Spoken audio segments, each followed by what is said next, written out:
One of the reasons that narcissists ask so many questions to their targets in the early stages of a relationship and pretty much interrogate the target so much is they want to know those things that most have the ability to upset the target. Certain dissatisfactions that perhaps the target has with their life. It may be things they don't talk about, but things which they think about, or perhaps certain injustices that have taken place towards the target that maybe they're unhappy about. All these things that the target might find themselves ruminating on from time to time, things that upset them, certain dissatisfactions in life. So the narcissist wants to know all about those things. And one of the reasons they interrogate the target so much and ask so many questions about their past, their life, how they're feeling, and then they test the target. They do certain things to see how the target reacts to those things that they do. All of that is just so the narcissist can gather data on those kind of, I guess you can say, core wounds or dissatisfactions, just things that the target isn't completely happy with, isn't content with. And once the narcissist has kind of mapped that out, they'll pretty quickly morph into this persona where they're pretty much the solution to all of the target's problems. And all of this, if the narcissist can help it, they try to do all this in a almost imperceptible way where they morph into somebody that seemingly has all the answers, seemingly is the solution to the dissatisfaction, everything that's dissatisfying with the target's life. And when the narcissist succeeds in kind of hooking the target in to get to the target to think that or feel that the narcissist just might be their solution, just happens to be that person that understands where they're coming from, the person who can give them the support they need, the person who's looking for similar things in the future as they are. The narcissist tries to represent all those things, and the target so often finds themselves kind of falling for it. And what that does is it creates a really strong dependency of the target on the narcissist, because all of a sudden the target now sees better times ahead of them, because the narcissist presented themselves as a solution, and all of a sudden the target's whole life has taken a shift to what the target sees as better. And once the target's life has taken that shift to what they see as better, they don't realize it, but they don't want to go back to their old dissatisfied life anymore. They want to hold on to that.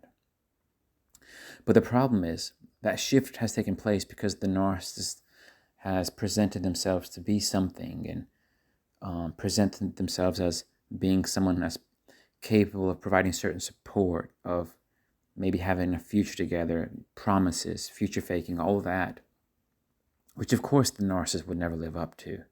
And obviously there's lots of lies in midst of that, lots of manipulations. But putting all, from the narcissist perspective, putting that aside, the target feels that their world has kind of shifted into a better direction. And like I said, that's where that dependency really sinks in, really establishes itself. And then the narcissist knows, they can see when the target has had that dependency created on the narcissist very strongly. And at that point, the target will struggle immensely to let that go, because all of a sudden, the way they see it, they're on a better path to their life now, and they don't want to go back to the dissatisfying life from before. So once all that happens, the narcissist pretty much has control over the target. The narcissist has the ability to make the target do or feel anything that the narcissist wants. All the good things, all the support, all the future faking, all those things that they cause the target to look forward to, a lot of it with the narcissist now can selectively withhold and watch the target's emotions drop. And then the narcissist can give a bit more positive feedback to the target, and then they can uplift the target's moods dramatically. And then the narcissist can, withhold or be a bit condescending, say something to upset the target, and bring them down again.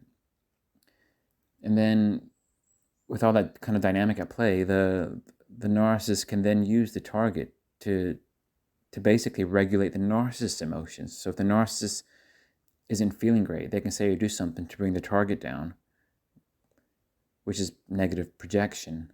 And then the narcissist feels better. And then if they want the target to stroke their ego, the narcissist might try to uplift the target a little bit, draw the target in, so the target starts playing just the role that the narcissist wants. Maybe the narcissist wants the target to give them compliments or something. But it all goes back to that one thing. The narcissist at the beginning would have presented themselves as somebody who could be the solution to all of the target's problems.